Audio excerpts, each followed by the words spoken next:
حضور علیہ الصلاۃ والسلام نے مکہ مکرمہ میں اعلان نبوت فرمایا، 13 سال بڑی سختیوں میں گزرے۔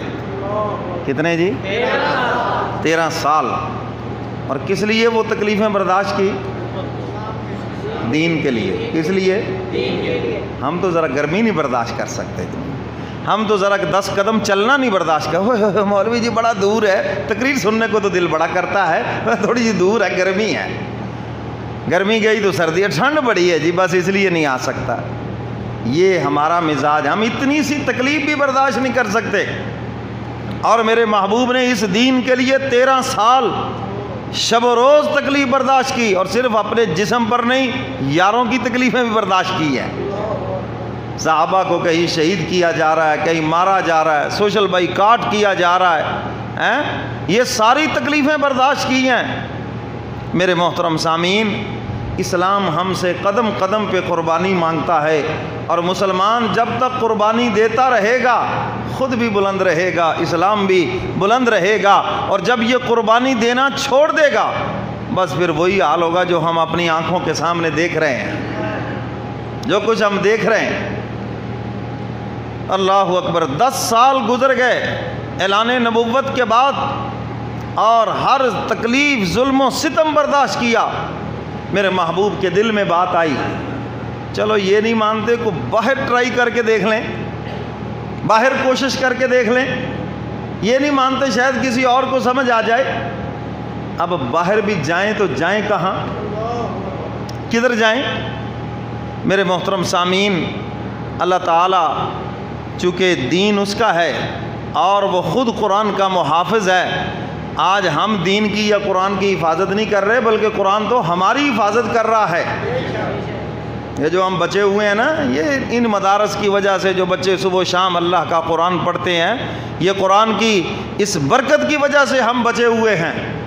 اور حکمران کہتے ہیں ہماری وجہ سے بچے ہوئے ہو، تمہاری وجہ سے تو ہم ڈوبے ہوئے ہیں، جو بھی آیا وہ ڈبو کے ہی گیا ہے، ہمیں ڈبو کے گیا ہے کہ نہیں؟ ماشاءاللہ اب تو صرف ڈبونا نہیں، اب گوتے بھی ہیں ساتھ، جو بھی آیا ایک سے بڑھ کر آیا۔ تو بھائی ہم قرآن کی وجہ سے بچے ہوئے ہیں، قرآن کی تلاوت، یہ جو مدارس، مساجد کا نظام، نمازی جی جمعہ نمازیں، یہ ساری چیزیں ہمارے بچنے کا ذریعہ ہیں، اس وجہ سے ہم بچے ہوئے ہیں۔ اللہ اکبر۔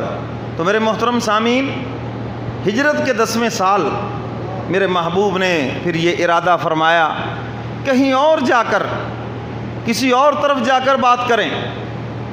طائف کا ارادہ فرمایا، اور طائف والوں نے بھی بڑی سختی کا معاملہ کیا۔ حضور علیہ الصلاۃ والسلام گئے، طائف والوں نے بھی سختی کا معاملہ کیا۔ پھر اس کے بعد محبوب معراج پہ تشریف لے گئے، دل جوئی فرمائی، اور پھر اس کے بعد حج کا موسم آیا، اعلان نبوت کے 11ویں سال حج کا موسم آیا۔ تو حج کے موقع پر باہر سے لوگ حج کرنے کے لیے آئے تھے، حضور علیہ الصلاۃ والسلام سیدنا صدیق اکبر، سیدنا علی مرتضیٰ کو ساتھ لے کر ایک ایک کے پاس گئے، اللہ کا پیغام لے کر۔ اب آگے سے جواب کیا ملتا؟ کوئی سختی سے جواب دیتا، کوئی کہتا جی اچھا جی میں اس شرط پر ایمان لاتا ہوں کہ آپ مجھے اپنا خلیفہ بنا لیں۔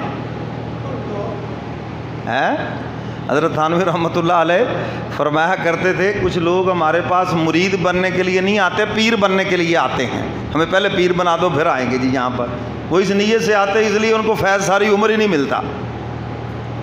تو فرمایا یہ بیماری بھی بڑی پرانی ہے۔ اب وہ کہنے جی ہمیں اپنا خلیفہ بنا لو، میں یہ میرے بس میں نہیں، یہ تو اللہ کی طرف سے ہے۔ یہ کس کی طرف سے ہے؟ اب کوئی کہتا جی آپ ایسے کریں، ہو سکتا ہے آپ کو حکومت مل جائے تو آپ ابھی سے مجھے لکھ کے دے دیں کہ حاکم میں ہوں گا۔ اس کا مطلب یہ ہے کہ ذہانت ان میں بڑی تھی، آنے والے حالات کو وہ سمجھتے تھے کہ اگر یہ دعوت کا سلسلہ آگے بڑھ جائے تو ایسا ہو سکتا ہے۔ حضور علیہ الصلاۃ والسلام نے فرمایا یہ میرے اختیار میں نہیں، یہ کس کے اختیار میں ہے؟ اللہ کے اختیار میں ہے۔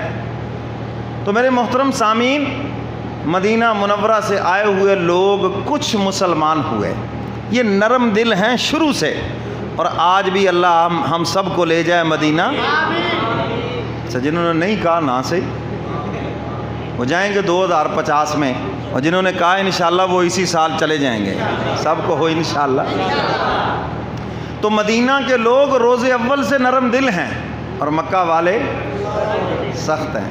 آج بھی جا کے مشاہدہ کرو، ابھی بھی سخت ہے، اور مدینہ والے آج بھی نرم دل ہیں۔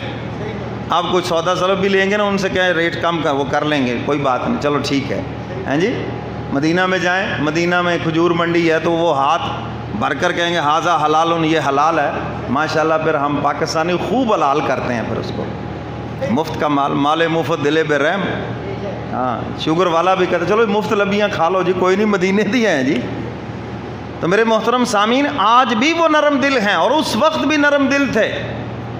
حضور علیہ الصلاۃ والسلام نے پہلے سال اعلان نبوت کے 11ویں سال ان کو تبلیغ کی، کچھ لوگ مسلمان ہو گئے، انہوں نے جا کر پھر مدینہ میں بات کی۔ اس وقت مدینہ کا نام یثرب تھا۔ آئندہ سال آئے تو تنے تنہا نہیں آئے، کچھ اوروں کو بھی لے کر آئے۔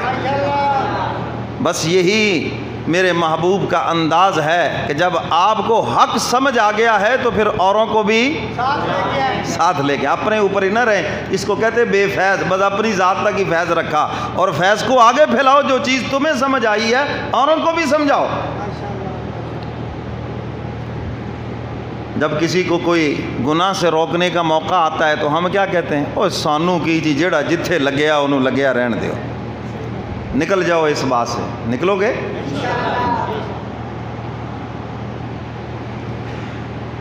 اگلے سال کچھ لوگ اور بھی ساتھ آئے، اسلام قبول کیا، اور حضور علیہ الصلاۃ والسلام کے سامنے ایک اجتماع حج کے موقع پر